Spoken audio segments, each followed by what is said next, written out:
Yo dije que no.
Hola, buenas. ¿Creen que podemos iniciar?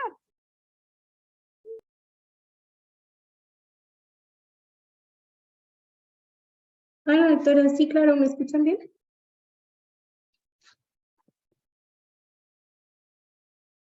Sí, te escuchamos. Bueno, perfecto. Bueno, me tocó dar un caso de oculoplástica. Soy la doctora Elsa, soy residente de tercer año en la sede de Guadalajara, Jalisco. Cabe mencionar que este pacientito realmente eh, no se ha valorado nuevamente, entonces tengan un poquito de paciencia.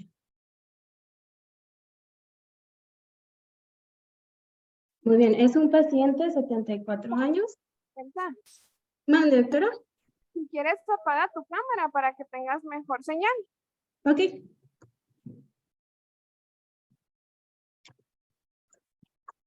¿Me escuchan mejor?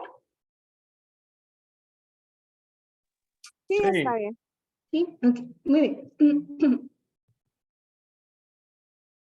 Es un paciente de 74 años, tiene antecedentes de hipertensión diagnosticada en el 2021, pero no tiene tratamiento actual ni seguimiento. Tiene alergias negadas y antecedentes oftalmológicos, solo refiere una resección de tumor retrovulvar ojo izquierdo en el 2021. A lo que me comentó uno de los residentes que lo revisó es que la resección de este tumor no fue por un oftalmólogo, sino fue por un médico cirujano general y no le dieron seguimiento posterior. La agudeza visual cuando llegó con nosotros en el ojo derecho está en 20/20-3 y en el ojo izquierdo está en 20/40. El ref o el auto que salió fue ojo derecho de +2 con menos 1,75 a 86 grados y en el ojo izquierdo más 1,75 con menos 5,50 por 91 grados. Más esta no se le fue probada.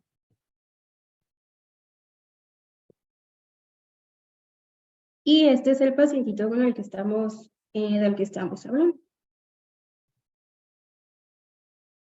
Muy bien, a la exploración física o exploración oftalmológica que presentaban en el expediente,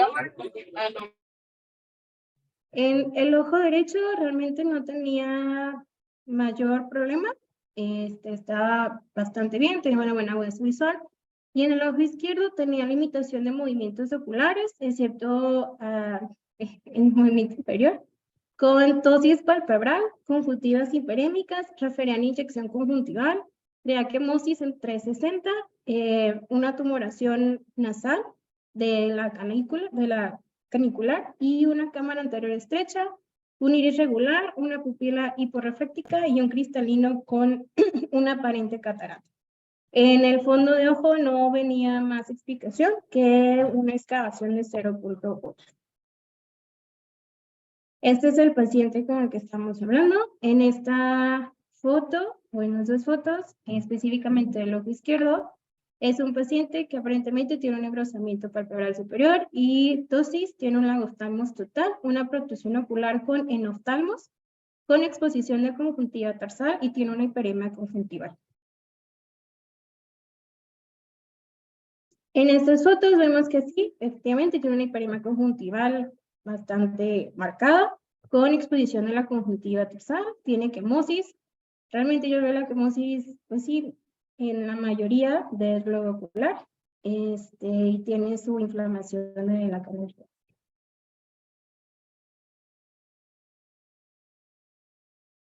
Muy bien, sabiendo esto y con las imágenes que hemos visto, ¿alguno tiene alguna idea de algún posible diagnóstico?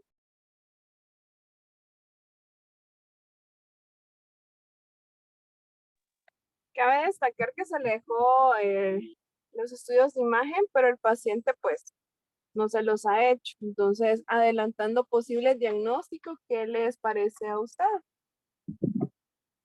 Sí, el paciente estaba citado el viernes pasado con estudios de tomografía, pero no acudió a consulta, entonces está pendiente ese estudio. Muy bien, empezando con los temas, estos son algunos posibles diagnósticos que podemos encontrar en este tipo de pacientes con información limitada que tenemos.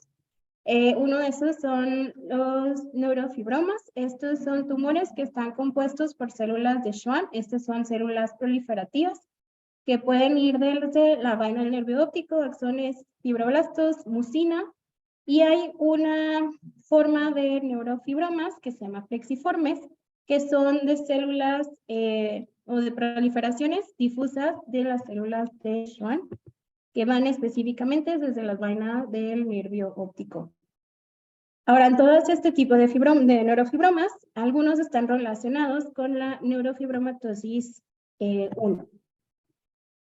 Muy bien, de los neurofibromas específicamente son 3 tipos. Uno se llama localizado, el otro es difuso y el otro es plexiforme. Los localizados son un poco menos comunes que los plexiformes y están más relacionados con la neurofibromatosis en un 10% de los casos. O sea, 10% de los pacientes que son diagnosticados con un neurofibroma localizado, 10% puede llegar a presentar una neurofibromatosis. Por lo tanto, en todo paciente que tengan alguna sospecha de alguna patología como esta, se tienen que buscar detenidamente para identificar si presentan o no alguna neurofibromatosis. En adultos, los pacientes pueden llegar a presentar proptosis, pueden llegar a tener un comportamiento como un schwannoma aislado y presentar múltiples lesiones en órbita y usualmente no están o pueden no estar encapsulados. Ahora, a pesar de no estar encapsulados, este tipo de neurofibromas sí pueden llegar a ser excisionados sin necesidad de que vuelvan a salir. Más siempre existe una posibilidad. Está el neurofibroma difuso. Este usualmente tiende a salir a temprana edad. Se ha visto que está relacionado a hormonas, ya que presenta un crecimiento alto en la primera etapa de la vida. Muestra engrosamiento del tejido tarso y del músculo elevador. Es altamente infiltrativo, son muy sangrantes y por lo tanto este tipo de patologías son muy difíciles de remover completamente porque son muy infiltrativos y son muy sangrantes. Este tipo de patologías en el difuso, cuando tú tratas de palpar alguna tumoración, al ser muy difuso, tienden a no sentirse las tumoraciones como tal, por eso se dice que, que son tumores discretos, porque no se palpan. Muy bien, está la otra forma que es plexiforme y tiene una subforma que es neurofibroma plexiforme externo. Estos usualmente son congénitas, ocurre 50% en cabeza y cuello. Estas son las que tienen una fase rápida de crecimiento, que es antes de la pubertad, que está ligado a las hormonas y crece a lo largo de la vena del nervio óptico y puede surgir en múltiples fascículos del nervio óptico. Igual que los anteriores, también infiltra los tejidos adyacentes, también representan un engrosamiento tarsal, tiene una deformidad del párpado como si fuera una S y tiene sobrecrecimiento del párpado. Y el neurofibroma plexiforme externo causa dolor, prurito localizado y déficit neurológicos, puede tener ambliopía y desfiguración. Y 4 al 5% de estas patologías pueden transformarse en malignos o de un alto grado, una lesión de alto grado. La cirugía está limitada a casos en donde se vea comprometida la agudeza visual, la visión del paciente o produzcan un gran desfiguramiento.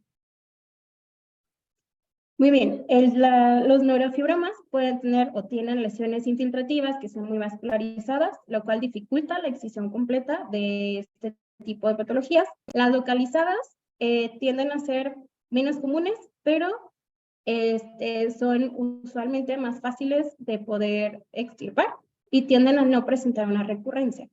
Las cirugías, como les comenté, solo se hacen cuando está limitada ya sea la visión o presentan algún desfiguramiento.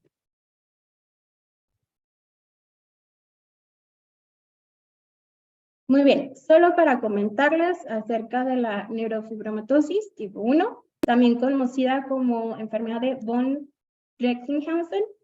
Esta es una enfermedad hereditaria de autosómica dominante, la cual, pues es un desorden genético que se caracteriza por crecimiento de tumores en los nervios, también puede afectar piel y causar deformidades óseas. Esta presenta amartomas que involucran piel, ojos, sistema nervioso y vísceras. Y en las características específicamente oculares pueden incluir neurofibromas plexiformes de aspecto lateral del párpado superior con un resultado así como ven en la imagen de la pequeña en una S.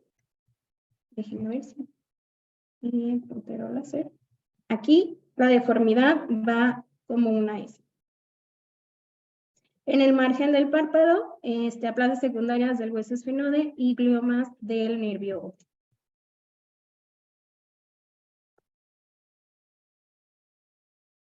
Bien, empezamos con desórdenes linfoproliferativos. Estas son lesiones linfoproliferativas de los anexos oculares y constituyen un grupo heterogéneo de neoplasias que están definidas por la clínica, su histología, su inmunología, sus moléculas y sus características genéticas. Las neoplasias linfoproliferativas conforman más del 20% de todos los tumores orbitarios y están divididas en linfomas Hodgkin y no Hodgkin.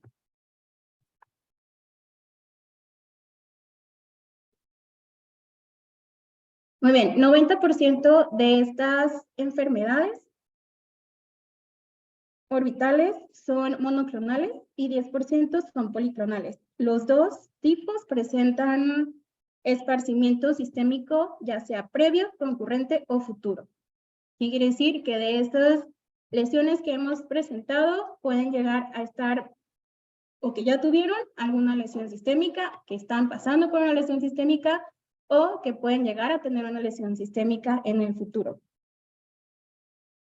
Del 20 al 30% de los pacientes diagnosticados tienden a tener una historia previa o concomitante de enfermedades sistémicas.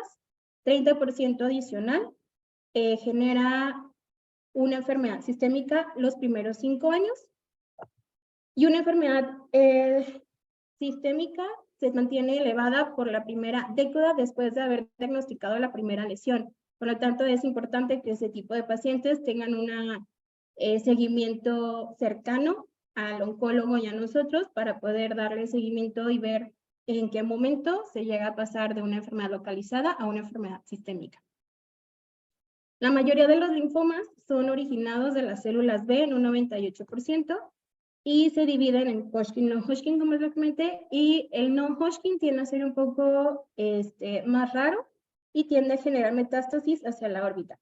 También tenemos los linfomas de células T, los cuales son más raros, y así como son más raros, son más letales.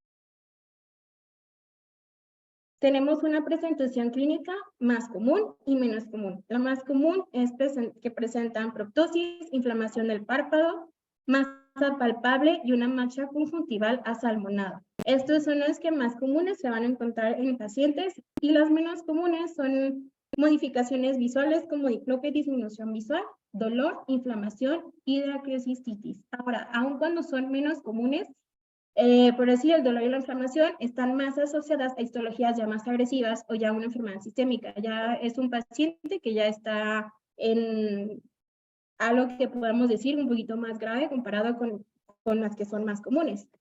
El paciente típico de estas patologías es un paciente en su 6ª o 7ª década de vida, tiene a tener antecedentes de enfermedades autoinmunes y dependiendo del estudio que lean, no hay una predilección entre sexos. Un estudio dice que no hay predilección, otro dice que hay predilección por las mujeres y otro entre los hombres. Pero en general no hay predilección entre los sexos. Muy bien, estas presentan, o las masas son gradualmente progresivas, son indoloras cuando son en los estadios iniciales, y estas tienden a generar proptosis. La masa periocular puede ser visible o puede causar ptosis. Y pueden estar ubicadas anterior a la órbita o bajo de la conjuntiva y pueden representar una lesión asalmonada. Este tipo de lesiones tienden a expandirse lentamente a periodo de meses o años y pueden llegar a presentar nódulos linfáticos regionales. Ahora, en nódulos tenemos que en la exploración física o en la examinación clínica de este tipo de pacientes se tiene que ir a palpar los nódulos linfáticos específicamente para ver si están inflamados, que no estén duros, para poderlo también escribir en las notas y poder dejar un antecedente de si tiene inflamación o no de los ganglios linfáticos. Muy bien, el linfoma de zona marginal externodal, también conocido como linfoma tisular asociado a la mucosa, representa el 50% de todos los linfomas orbitarios, tiende a ser de baja malignidad, tanto que del 5 al 15% pueden representar una remisión espontánea. 50% de este tipo de pacientes genera una enfermedad sistémica a los 10 años, por lo tanto no se puede dejar a este paciente nada más ir, porque a pesar de que presenta una baja malignidad, de un 15 a un 20% pueden transformarse histológicamente a una lesión de alto grado y tienden a ser un tipo de células más grandes. Ahora, esta transformación histológica no está relacionada a terapias. simplemente hacen un cambio. Y tiende a ser después de varios años del diagnóstico. Otro tipo de linfoma es el linfoma folicular. Este es una lesión también de bajo grado con un centro folicular y es el tercer linfoma más común, comportando un 11% de este tipo de patologías.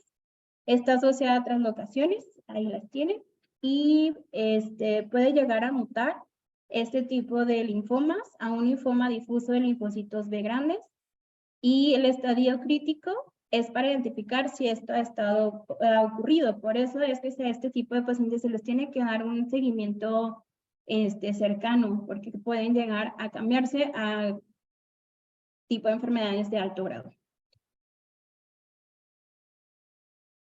Muy bien, para realizar un diagnóstico podemos utilizar imágenes, como son las resonancias magnéticas, el TAC o los PET scan. Las resonancias magnéticas nos ayudan a mostrar imágenes homogéneas en los tejidos blandos. Estas son lesiones circunscritas, moldeadas al globo ocular, y tienden a tener una mayor densidad que el cerebro.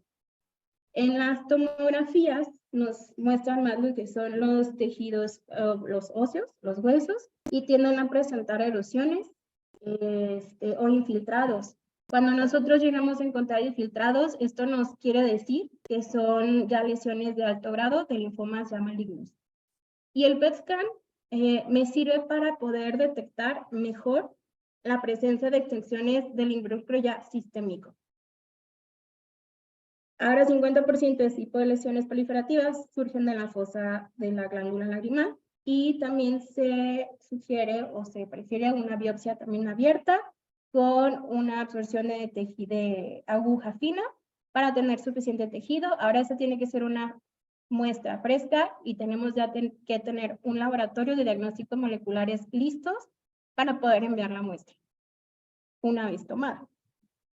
El manejo de este tipo de pacientes no lo damos solo nosotros, se da en conjunto con el oncólogo.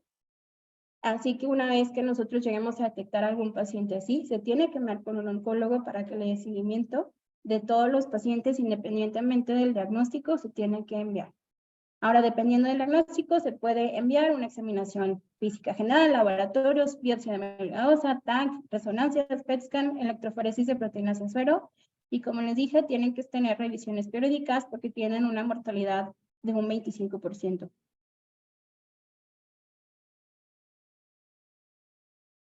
Si el linfoma sistémico aparece después de varios años, puede llegar a ocurrir después de varios años de una neoplasia linfoide orbital aislada. Muy bien, el tratamiento para este tipo de enfermedades, que son el linfoma tisular asociado a la mucosa y el linfoma folicular, es la radioterapia, aun cuando esta no está una dosis como tal establecida. Y las publicaciones que se han mostrado son de 20 a 40 unidades de Gray y son fraccionadas a varios días. Este tipo de tratamientos se ha visto que aumenta la supervivencia a 10 años en el en el linfoma tisular al 92% y en el linfoide, en linfoma folicular a un 71%. Usualmente, como este tipo de patologías son muy infiltrativas, no se recomienda una cirugía para extracción, a menos que sea localizado, más por lo mismo que es muy infiltrativos, tienden a tener recurrencia.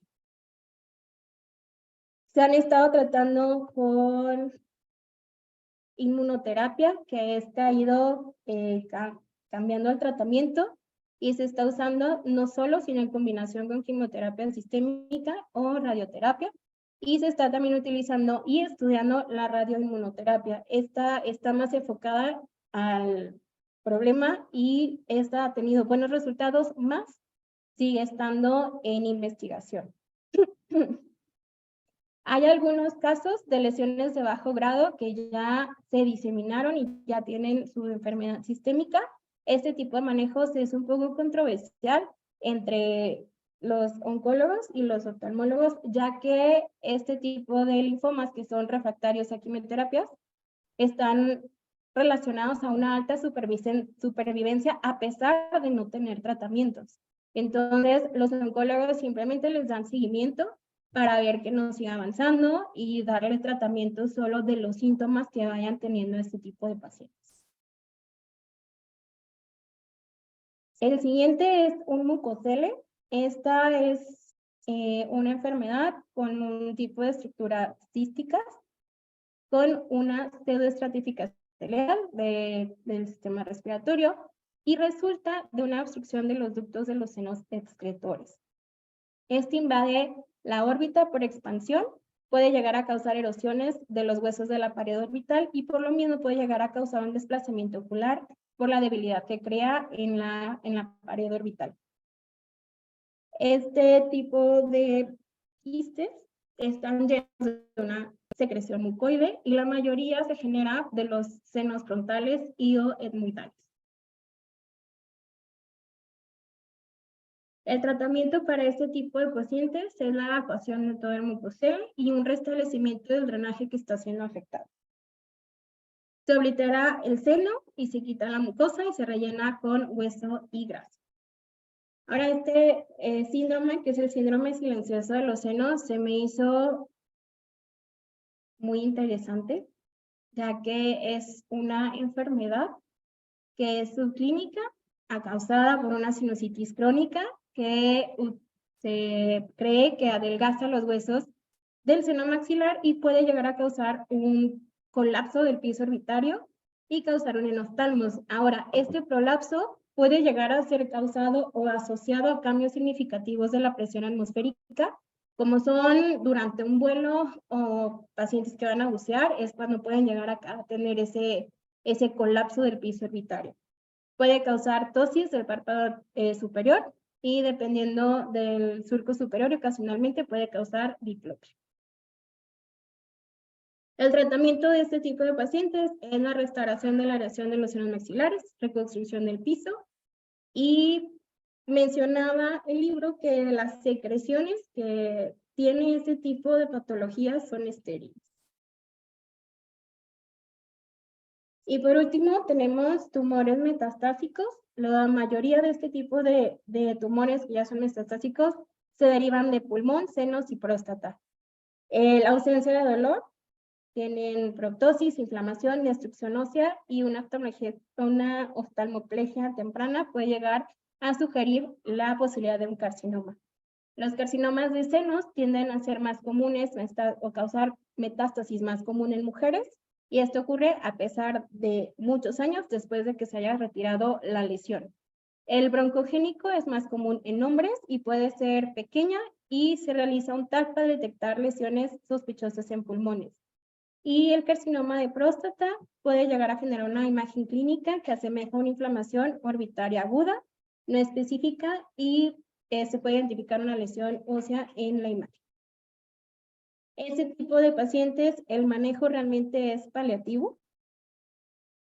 Se puede llegar a dar terapia de radiación local. Algunos tumores, como son los carcinoides y los carcinomas de células renales, pueden llegar a ser candidatos a una excisión extensa de la lesión, pero esto se tiene que consultar con el oncólogo porque no todos los pacientes son candidatos a este tipo de cirugías. Dependiendo del paciente, si es que se le llega a hacer y son aptos para este tipo de cirugías, este paciente tiende a tener una mayor sobrevida varios años después de la resección en metástasis aisladas. Muy bien, estos son algunos de los diagnósticos que pudiera tener el paciente, desde síndrome silencioso de los senos, mucosele, neurofibromas, metástasis o linfoma ocular, de los diferentes tipos.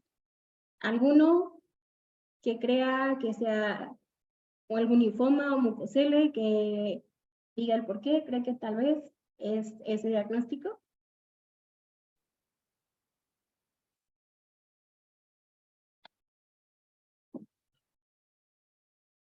Hola, ¿cómo están? Bueno, estamos hablando en la misma sesión para no generar alguna interferencia con el internet. Ajá. Pero creo que a mí, cuando tenemos este paciente, esta cantidad de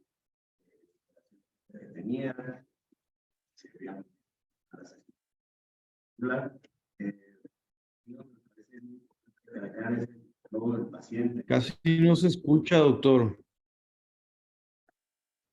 ¿Ahí me escucho? Sí, ahí sí te escuchas. Ok, que pese a la falta de información que tenemos de este paciente, que nos encantaría saber cómo estaba, sobre todo internamente, ese fondo de ojo, algo que nos puede guiar y que me parece importante recalcar es el hipoglobo que presenta este paciente, que simplemente la posición del hipoglobo nos puede generar una sospecha de dónde estaría la tumoración. Es muy diferente cuando tenemos una proptosis más hipoglobo, que podemos hablar como de una tumoración de glándula lagrimal, si además estuviera un poco nasalizado, o si está solamente hacia abajo, pensar en un mucocele, como es la cuestión que platicamos en la sesión, a diferencia de tener una proptosis pura, que nos estaría hablando más como de un glioblastoma en el caso del paciente por su edad. A mí, platicando un poco con Maya en el día, me, mi idea es un mucocele versus un glioblastoma, también por el antecedente de la recidiva del paciente. No sé qué piensen los demás. ¿Me escuchan? Sí. Ok. ¿Pueden apoyar allá a los médicos, por favor, los demás residentes? ¿Qué creen ustedes que es? Lamentablemente con este paciente, como bien lo comentó la doctora, ya se le hizo una resección de la tumoración, lo hizo un cirujano general, pero el cirujano no lo mandó a biopsia. Entonces, lastimosamente no tenemos ningún estudio patológico previo.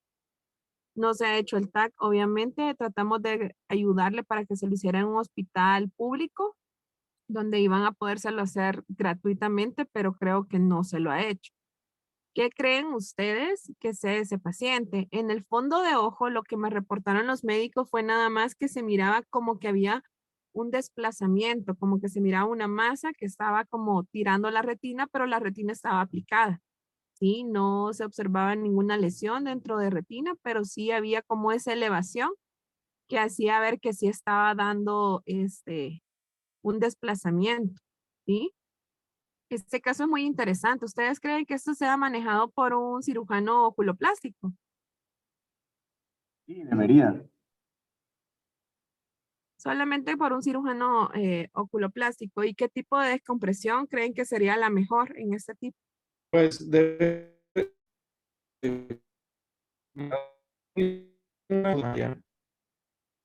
Ay, no sé si fui yo porque es Jesús con no. mala señal o se te escuchó cortado, Jesús. ¿Sí me escuchan? Sí, hoy sí. Sí, te escucho. Ya, tengo mal internet. Una duda, doctora May. No sé si lo puedes escribir mejor, Jesús, porque vieras que no te escucho.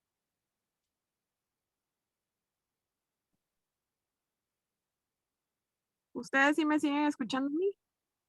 Sí, doctora, Ah, creo que ahí el problema de realizar un plan de abordaje quirúrgico con este paciente, pues necesitamos forzosamente las tomografías, ¿no? Sobre todo en cortes coronales para ver cuáles son las estructuras que está tocando y ver si se realizaría una biopsia incisional o una biopsia excisional de la lesión. El antecedente de la recidiva creo que también es lo más importante.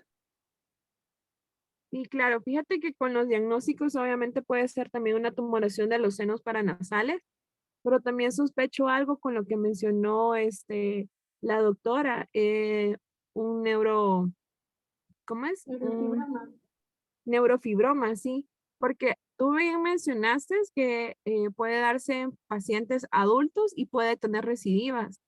Entonces, en los demás, pues obviamente podemos también sospecharlos, pero creo que yo me guío un poquito más por ese lado. Obviamente, como dice el doctor Andrés, tenemos que saber el TAC, ¿verdad? Para ver cómo está y ver qué tipo de descompresión orbitaria vamos a generar en ese paciente y cómo vamos a extraerlo o combinarlo también con un tratamiento de radioterapia. La visión del paciente está muy buena a pesar de eso, pero obviamente tenemos todos los problemas de superficie ocular por lo mismo de cómo está desplazado el globo, la quemosis que presenta y todo eso, y el dolor, porque el paciente se queja de dolor, que es lo que más afecta a este pacientito. Entonces, quiero que se graben esto para que los médicos que están en periféricas, cuando tengan casos así raros o casos interesantes, que traten de documentar todo. Lo que nos faltó acá fue la fotografía de fondo de ojo, que la podíamos haber hecho con un lente de 20 y con el celular para ver cómo estaba el fondo de ojo de este paciente.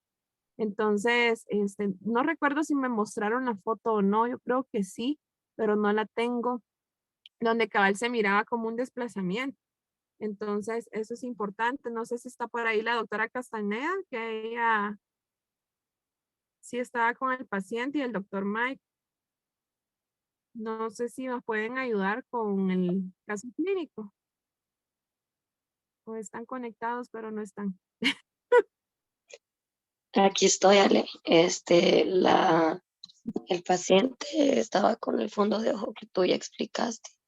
Realmente no se veía ningún daño al nervio óptico, por eso explica la buena visión en teoría que tiene. Entonces, más se estaba pensando en una masa ocupativa de la órbita, no tanto que estuviera saliendo del nervio como es más común de los tumores. Pero sí era algo recidivante, según decía el señor. Y lo que también tenía este paciente era como una tumoración que empezaba en la carúncula. Entonces, muy probablemente ella tenía un poquito de METS, ¿verdad? Como bien dijeron, pues es obvio que se necesita el TAC para saber exactamente qué podría hacer, pero es lo único que le faltaría al paciente, ¿no? Sin embargo, ese ojito, si pudieran los residentes que están en la regional de Quiché, de presionar al paciente, de por lo menos estarle llamando para ver qué pasó con los resultados, porque el ojito sí está con buena visión y está en teoría salvable, ¿no? Entonces es de estarle llamando, insistiendo para ver si se hizo los examencitos.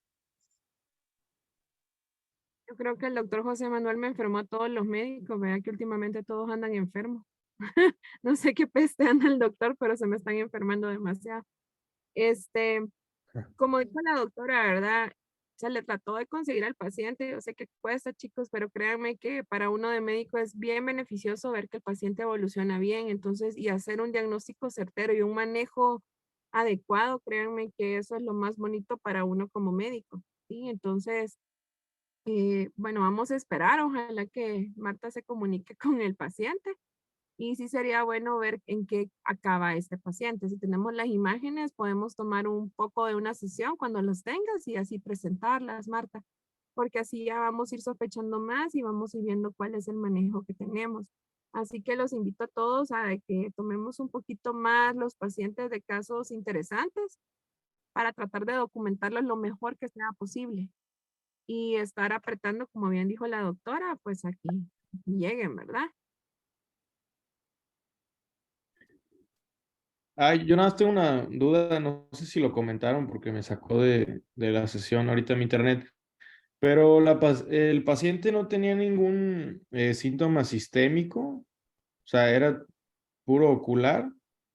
Sí, me pregunta mi duda de eso, bueno, llegué relativamente un poquito tarde, si tiene algo con tiroides, todo está bien con la tiroides, para Pues, ver que, para descartar algo, o una orbitopatía tiroidea. cabe mencionar que pues este tipo de pacientes no tienden a cuidarse. Tiene diagnóstico solo de hipertensión no tratada. Entonces, no sabemos si realmente tiene alguna otra patología. No que él no sea referido ni molestias sistémicas, solo las molestias oculares. Ok, muchas gracias, doctora. Pues sí, el propio diagnóstico, digo, imagen y la mecanografía, pues nos va a sacar bastante de dudas, porque es lo único que nos falta para yo creo que llegar a pues casi al diagnóstico. Así es. Bueno, vamos a esperar. Igual quería que presentara este caso porque de oculoplástica no íbamos a sacar un terigión, no terigión, ¿verdad? Pero era un caso interesante, la verdad. Sí llegan pacientes así, incluso en Fundazúcar llegó un paciente que tenía una tumoración que desplazaba el globo como no tienen ideas. Creo que las fotografías están en el grupo, voy a buscarlas y se las voy a compartir porque sí llegan. Ahorita creo que yo se las puedo compartir. Dame un segundito porque creo que yo las tengo. Entonces, sí hay pacientes así, entonces es importante hacer el manejo. El doctor Rudy no hace descompresiones ni nada de eso, sino que lo refiere con otro médico, pero de igual manera tenemos que referirlo. ¿Sí?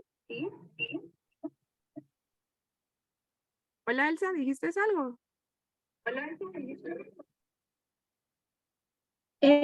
Voy a compartir la imagen, dame un segundito. Ok.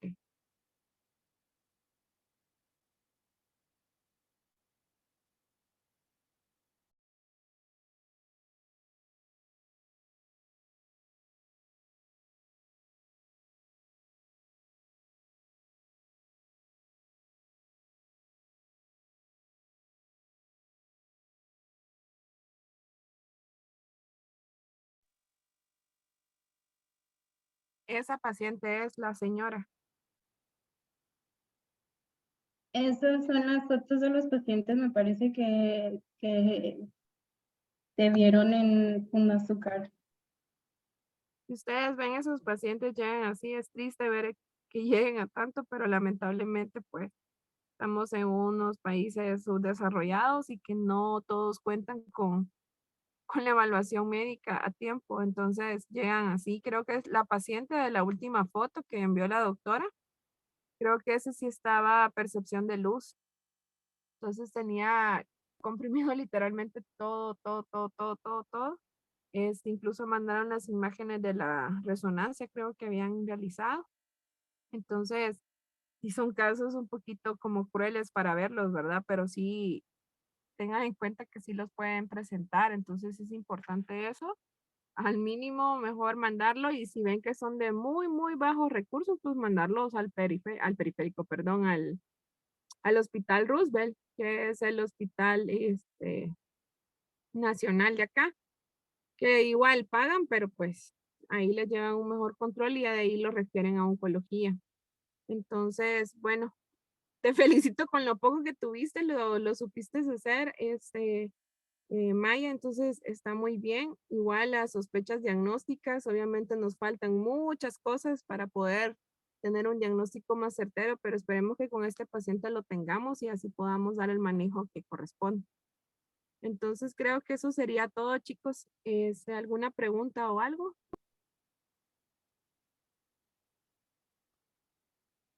Hola. Lo que no, doctora. Ok, muy bien. Muchas gracias. Muy bien, entonces Gracias, doctora. sería por hoy un caso bastante bonito. A mí sí me gusta esto. Nos vemos mañana, ¿ok? A las 5:15 para las clases de hoy que continúan. Pasen una bonita tarde. Gracias. Buenas noches. Gracias. Gracias. Feliz Gracias, tarde. doctora.